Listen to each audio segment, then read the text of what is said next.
This is a training over the events module. To get to the events module, from your left navigation, select events. Now, if you want to add a new event, you can hit the add new button, or at the top toolbar, you can select new and then add an event. The events module gives you a calendar listing of all of your events, and I'll go over some details of this calendar view at the end of this video. But for now, let's get started by creating an event. I'm going to select new. And then you see you have some information that you can use. You have a display form here to populate information about the event. Let's first give it a name. The second box asks for a description. Let's add a description. As we continue down this form, we'll see things like calendar. I can choose to have this on the main calendar, or if I created another calendar, then I can add that to a calendar that I created. For now, we'll add this to main. Later in the video, I'll show you what it means to create a new calendar and then add an event to that specific calendar. I can choose whether or not this is published. If I still need to collect information before I publish this event, I can leave this as not published. See some other options here. Some of these options have been created on this account and will not be specific to your church.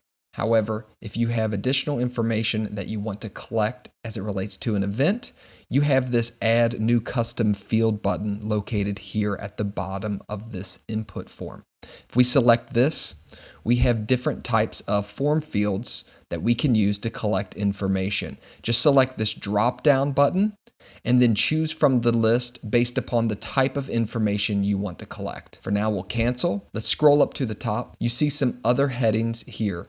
If we select meetings, this will allow us to indicate where the event is being held. I can select this button, use location address, and it'll pull from locations already within the system. I'll select Central Campus, and then it auto-populates the Central Campus location. You see two other options here. One is, are rooms and resources needed? This is as it relates to the resources module, which is located here at the bottom left of this navigation bar. For the sake of this event, we'll leave no, and then it asks about the date. It's currently set as a default to all day, but if we want to add a specific time, we just unselect this and then hit the button Manage Times. Here we can add information or times when the event starts. For now, I'll cancel off of this and I'll select all day. If this is a repeating event, we can select the button Event Repeats, and then we can choose options to indicate when this event should repeat. Maybe it repeats once a week on a Wednesday, or I can have other options by selecting from this dropdown. I can say it repeats every month. On the 7th or the first Wednesday of each month, you have options based upon when the event repeats. For now, I'll unselect Event Repeats, and then I will select this options button. When I select this, it asks me, is registration required? I can select yes, or I can select no. The other options here are, do I want to enable attendance tracking via check-in system? I can select this one if I want to use a check-in system for tracking attendance to this event. For now, I will unselect enable attendance tracking. I will select yes to registration required. Here it asks a series of other questions. One is there a limit to how many people can attend? If there is, I can select the limit, and then when individuals are registering for the event, the registration will turn off after the event limit has been met. I can choose to manage times again here. This is an all-day event, so I will leave that unselected. And then it asks the question registration form. Now, we provide a default generic event sign-up form, but you can select from other forms that you've created and attach that to this event and use that form as an event sign-up. To do that, we would select this drop-down arrow and then choose the form that we want to use as the event sign-up. There's other questions here as it relates to when do we want the registration to begin for this event. So individuals will not be able to sign up for this event or register for this event until a specific time or date that we indicate here, as well as the event registration will turn off if we select a time here in which there is a deadline to register for this event. After we have this information completed, we just select Save, and now the event has been created. If we'd like to add an image to this event heading, we can select this pencil icon, and here we can choose from an image that we have on our computer. Uploaded this image, and here you see information as it relates to the event specifically. If you look at the right side of this event page, you'll see an Actions button. If we select this, we are able to edit the event. We can also add an organizer to this event, as well as copy the event or invite people to this event. If we select Invite, this will give us an opportunity to invite people to this event. We can start typing in names based upon individuals that are currently within the system. We also have this drop down here in which we can invite an entire group of people. So we can select this, type in the group that we have within the system, and invite that entire group of individuals to this event. You also have the option to display this event, make it publicly visible to others out in the community, and embed this event specific information in your church's website. If we select this public page, this will give us an idea of what the public viewing page would look like if it were embedded into your church website, or if you provided someone with the link to this event. So let's select this. You see, here is the information for the event based upon the URL. It has the image that I added, event description, which goes here, and then also the time of the event and the location. If someone would like to register for the event, they can select this register button, and at that point, they're able to register for the event. Now, because I'm logged into the system, it auto-populates this with my information, but if someone's accessing this event registration and they are not logged into the system, then they will need to type in this information to register for the event. You see here that I have a ticket item. That's due to the fact that the form that I have here, I've modified and included this ticket price within the form. This account also has One Church Giving enabled, and the only way to collect payment for a ticket for event registration is if you have One Church Giving enabled. Just to highlight a few other features in setting up an event, if we select this tab, Attendees, it will provide for us a list of individuals who are registered. Let's go back over to the public page of the event, and I will register for the event. And this way you can see how this will populate information within this Attendees tab. So here's the event. I select Register. Because I'm logged in, it auto-populates this form with my information. I'll go ahead and press Submit. See, it provides me with a little bit of information here after I submitted the registration form. This is something that you can modify and update within the form section. Let's go back over to the event.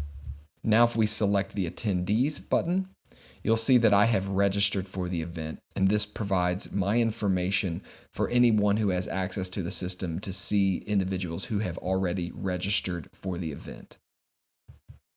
Now let's make some modifications to the event so I can highlight a couple of other features within the software. If I select this Actions button and then select Edit Event, I have this same form that I was given when I first created the event. Let's go to the Options button here along the top. Now let's change the registration form. Instead of this generic sign-up form, I'll use the registration form conference. This is a form that I've already created within the Forms module. Let's also select the Meetings button, and I will indicate that I do need rooms and resources for this event. So I'll select Yes. When I select Yes, another option appears that says Auto-publish this event after the rooms and resources have been approved. Now within the Rooms and Resources module, you can set approvers. And what this says is that this event will be automatically published on the church calendar after those rooms and resources have been approved. So let's save this. After I saved that, an additional pop-up came up asking me questions specific to the Rooms and Resources module. You see here location.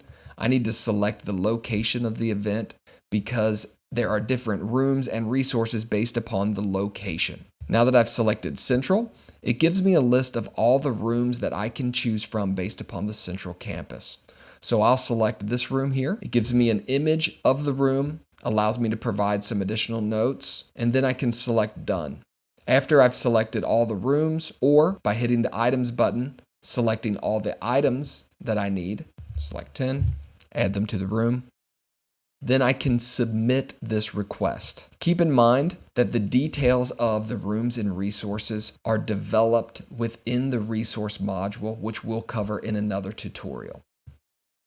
Now, because I've made modifications to this event, I no longer have the option to view the public page.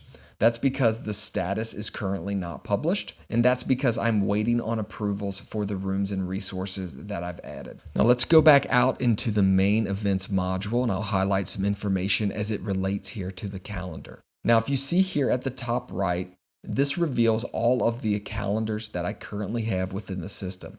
If I select this little button at the side, it drops down and shows me a list of all of the calendars. If I select groups, this will highlight all of the groups that have a regularly scheduled meeting time. As well, if I unselect this, those group meeting times will disappear from the calendar.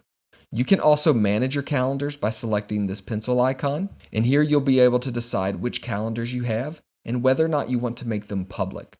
For instance, I created a calendar around committees, and if I select this pencil icon here, I'm able to edit that.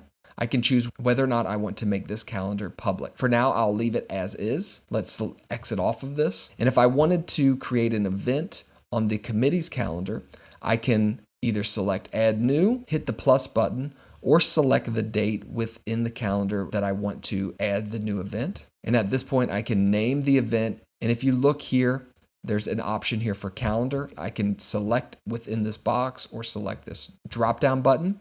And here you see committee as an option.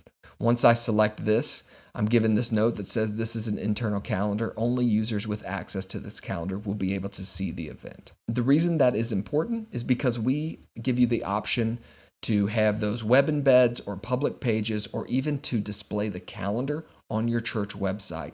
And when you choose to do that, it will show the events that you have made public.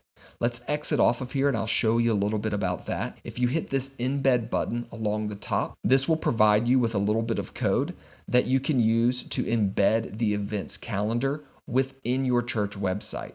You have two options. One is a list view of all the events, and the other is a calendar view. To embed the calendar view, which is similar to this view here, you would just select embed and then select this calendar button. And then here's the bit of code that you can use to copy paste within the HTML of your website so that it can be seamlessly integrated into your church website. You can also decide which calendars are displayed. Some of these calendars are set as private, so I don't even have the option to display these calendars. Maybe I just want to display calendars that highlights the services. I can unselect main and then keep services here, and this will give me the code here that I need to input into my website so that I can display this information. For a listing view, here's the code that you can use, as well as you can modify the design so it better fits the branding of your church. If I select this link here, this is a hosted URL, and this will give you an idea of what this list view of your events will look like on your church's website. As you see here, there's a list of all of the events currently being held at the church. If I want more information about each event, I can select that event. If the event requires a registration, that option is here on the event. I can select this and then complete the registration form. Now that we're back within the event module, I want to highlight a couple of other options. One are these tabs along the top. The first is this general calendar view. The second provides a list view of all of the events. The third option, settings, allows you to modify some settings as it relates to the public page. If we select the calendar tab and we scroll down, you can see that this church calendar can be integrated with a personal calendar.